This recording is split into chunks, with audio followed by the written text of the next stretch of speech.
The Oracle intro cutscene. You've probably seen it before, or maybe you're one of those freaks who's never played Halo 2, but either way, it has some weird issues about it. Things that maybe aren't that annoying, but definitely things you've probably noticed before. And in this video, I'll be showing you both why these issues exist and how to fix them. Okay, we're here. So, this is gonna be a little bit more of a casual video because it's just easier that way. Because this is gonna be pretty short, I imagine. There's not that many things to go over. So yeah, in a nutshell, well, let's talk about. This is Gorilla. This is the main tag editor that you'll use with the newer Halo modding tools, with the new files and stuff. This is, in a nutshell, it's not exactly, but in a nutshell, this is kind of what Bungie actually used to work on the games. Not everything, but like the tags and the actual like physical level data, this is what they used, basically. This is one of the tools, anyways. And one of the nice features of this, the new modding tools, is that you can, check out these scripts nice and easy peasy, right? This is the cinematic file for Oracle, which includes the, all the data for the 3 different cutscenes you see, right? Well, actually, I guess how many are there? There's 4? Because there's the intro, there's the one where Arbiter jumps into a Banshee, there's the one where he crashes the Banshee, and then you get shot to death. Yeah, that sounds about right. So, in this cutscene file, we can get an idea of what they've done to get things to work and why certain things are weird. But one of the immediate first things I want to talk about is the grunts in Oracle. The grunts don't carry any plasma pistols or anything like that. This is actually an issue in the Arbiter as well. There's supposed to be grunts in that like the intro to that level that are carrying plasma pistols as well, but they don't. And this actually took me a little bit to figure it out, which is a little embarrassing because the answer is actually really simple. Because here's the thing. So I'm gonna search in PP here, and that should give me. So it isn't super obvious, but these right here, these things right here, right? These are basically the weapons for the cutscene, right? Some of them are like, you can see there's a little semicolon here. Is that what that's called? Jeez, I think that's a semicolon, something like that. Whatever it's called, I'm stupid. I don't remember right now, but it doesn't matter. It's this symbol. This symbol basically means it's been commented out, which basically means that this line doesn't do anything. Like the game just ignores this when running compiling the scripts and whatnot. Right? This is the weapon, quote unquote, that Arbiter would carry. But since Arbiter is supposed to carry like the way it handles that is where does it do it? Yeah, right here. Instead of having a weapon for the Arbiter, right? The Arbiter just holds whatever weapons you were holding in game, either going into the Oracle or starting the Oracle, which would be plasma rifle. But if you start it from the Arbiter, and you could be carrying like a carbine or something, so they have a special thing for that makes it so you carry that. But I digress. So in a nutshell, these are the weapons you're carrying, right? You can see like this SOC, that's basically the acronym for Spec Ops Commander, right? SOC, Spec Ops Commander, right? He's carrying an energy sword, which acronym is Energy Blade. And then you got the 2 elites. One of them's carrying a plasma rifle, and one of them's carrying 2, and you can see, PR for plasma rifle. And you can see here Spec Ops Grunt here has a plasma pistol. There's 2 of them, in fact. It's all already been scripted up, right? Like if you see here, you can see like the grunt's been created, the plasma pistol's been created. They're given like the cinematic LOD, which basically means they're made to look as good as possible. And they're even attached to the grunt's hand. So then you might be wondering, well, that's weird. If it's actually attached to the grunt's hand, then why are they just walking in without any weapons? And the answer to that is actually. It took me a while to figure this out, but the answer is actually surprisingly simple. So, if we want to figure that out, we go to scenery objects here. Scenery objects are basically really, like, I guess you could say low memory objects is the best way to put it. Like, they're objects that are basically designed to be as like low resource as possible. Like they're basically just the model and that's it. So like a regular plasma pistol, for example, has the ability to obviously, like, you can shoot it and stuff. It has all the information related to that associated with that object loaded in and stuff. But if I had a plasma pistol scenery object, that, you know, that's not a weapon. You can't shoot it, you can't pick it up, you can't do anything with it other than like it can be used for like scripting and stuff to be like to look like it's a plasma pistol, but it's not because it's much lower than that. And you can see that if we look over where is it? Yeah, here's where all the things are for the cutscene. You can see your plasma pistol even has this is the name of the object, so when it spawns in, this is what spawns in, right? The game says spawn in PP intro 0 SOG 01, right? And then it'll spawn in. It's here and everything, so you might be thinking, well, what the heck? How come they're weaponless? Well, if we go to the palette here, the palette is basically where the game keeps track of all the scenery objects are, right? This is your list of scenery objects that are associated with this map that you have loaded in right now, right? You can add more, you can add less, whatever you want, but you'll notice that it's red, right? And as it turns out, the fact that it's red, you can probably figure it out. The fact that it's red means that if we go over here, you can see the name, right? Objects, weapons, pistol, plasma pistol, scenery. So we go to objects, weapons, pistol, plasma pistol. Hey, look, there's no plasma pistol scenery object because they either removed it at some point by accident or on purpose for some reason, or they just never made one. So that's the reason why grunts don't carry plasma pistols in either Arbiter or Oracle, because they forgot, or there just isn't a plasma pistol scenery object. And that's kind of the reason why. Now you might be thinking, well, how hard is it to make a scenery object? It's actually really easy. Like you can manually create a empty scenery object file and do the stuff, but honestly, scenery objects are so easy to make that I find that it's easier to just go like this. Let's create that plasma pistol scenery object. Like essentially, I'm just copying over the Needler one, doing that, and now we have one. You press F5 to refresh the program. Now I have a plasma pistol scenery object. Now obviously it's not perfect because right now it's just a Needler one in all but name, but I can just go to the weapon tag here. Alright, you can basically just grab all the stuff you need here. So in this case, I forget, no, I can just go to the same place actually. So objects, weapons, pistol, plasma pistol. I can just reference the model and there you go, you have a plasma pistol scenery object. I think that's pretty much all you would even need to change, because you can look here, like it's basically just a bare bones, like you have the model and then it has some pathfinding stuff associated with it, which we have set to none because they're not solid, so we don't care about pathfinding. They don't need an acceleration scale, which acceleration scale is basically like how much is this object affected by acceleration, like explosions and stuff.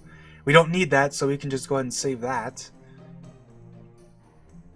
And there you go. That might not seem like much, but that basically right there has fixed it. So if we open up the tag test, I should have had this pre-opened, but it's no big deal. Let's just open up the tag test build. I think I'm recording my whole screen right now, so it's not going to be super good resolution, but whatever. Important thing is to we'll just open up Oracle. Thankfully, it doesn't take that long because Oracle's pretty quick to load. Just slap into Oracle here, let it load. Now that we've added that plasma pistol scenery object without even having to do any scripting for the cinematics or anything like that.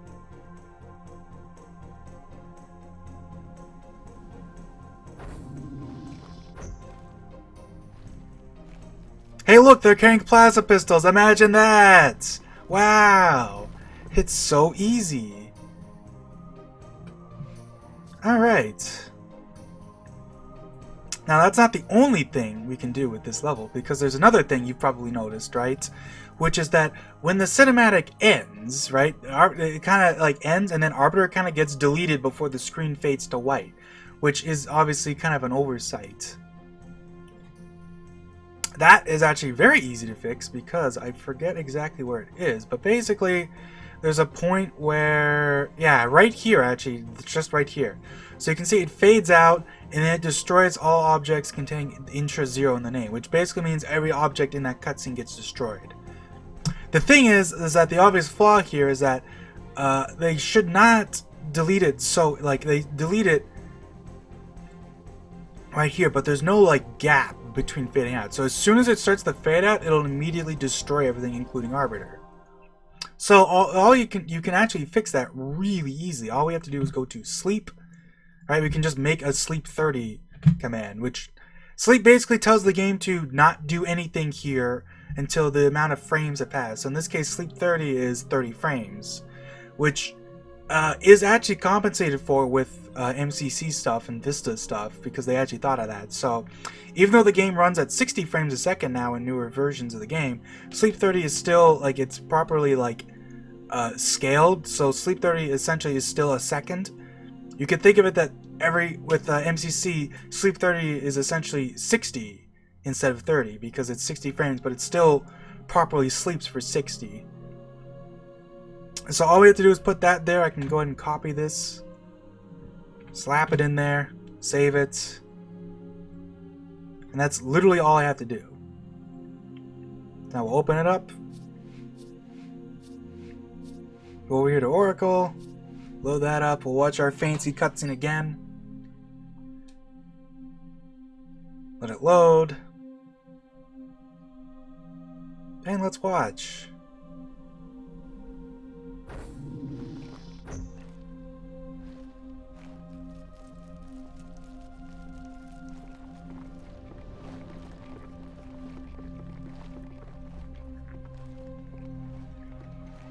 What is it?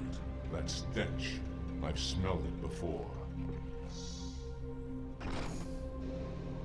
Hey, look, he doesn't get deleted instantly. And the funny thing is, I feel like that's probably intended because he like properly like goes all the way, like he finishes his animation. It's not like it gets cut off, right?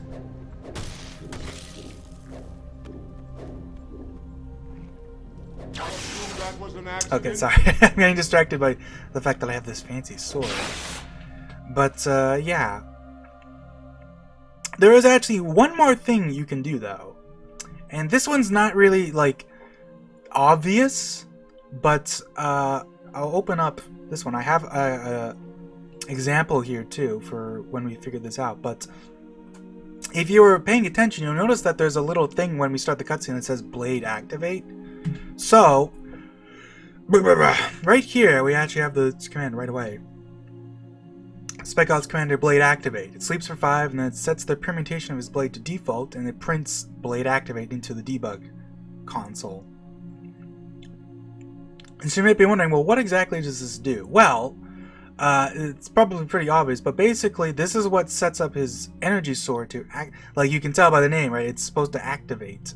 However, this is where we get into a bit of speculation here because so obviously this command doesn't do anything because even though it sets the permutation of his blade to default, it doesn't actually work because if we go to actually we're right here, so that's perfect. If we go to the energy sword model,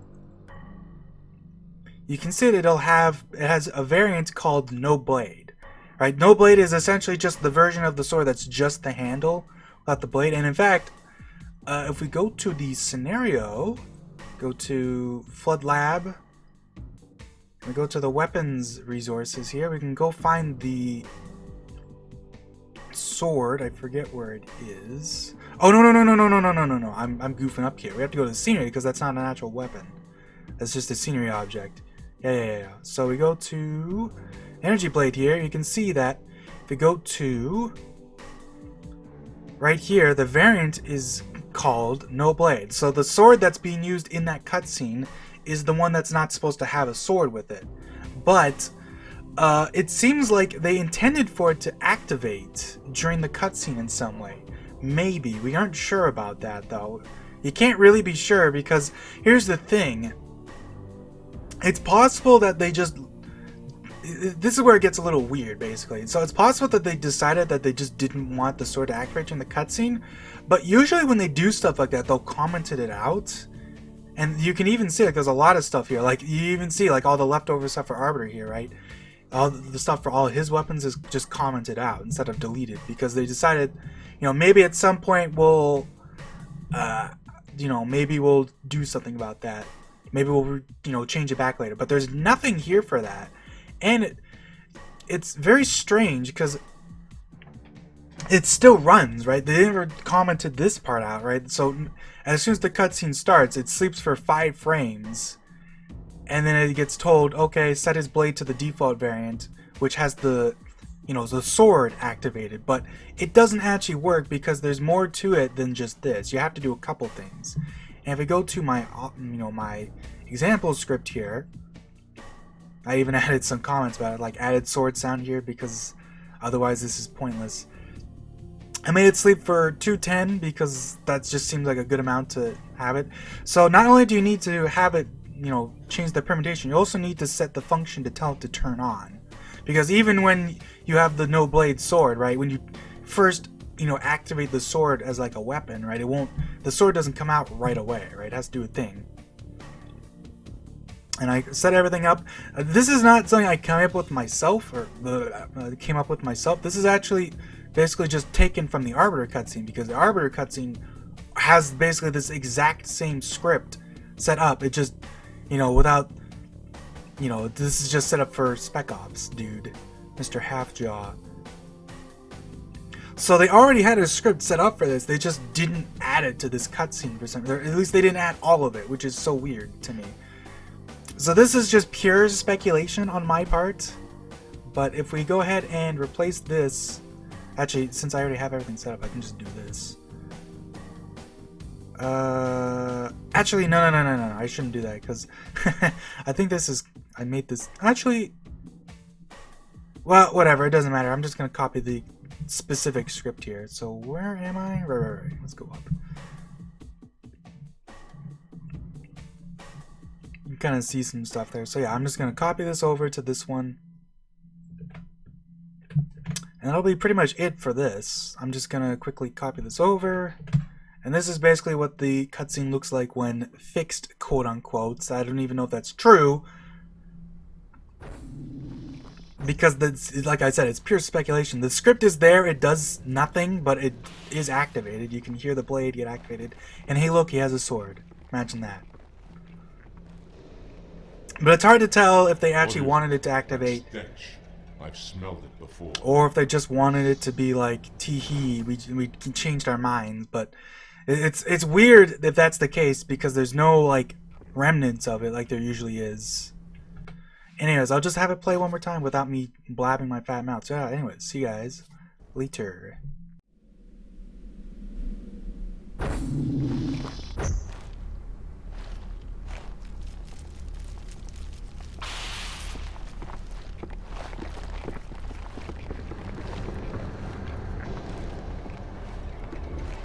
What is it? That stench. I've smelled it before.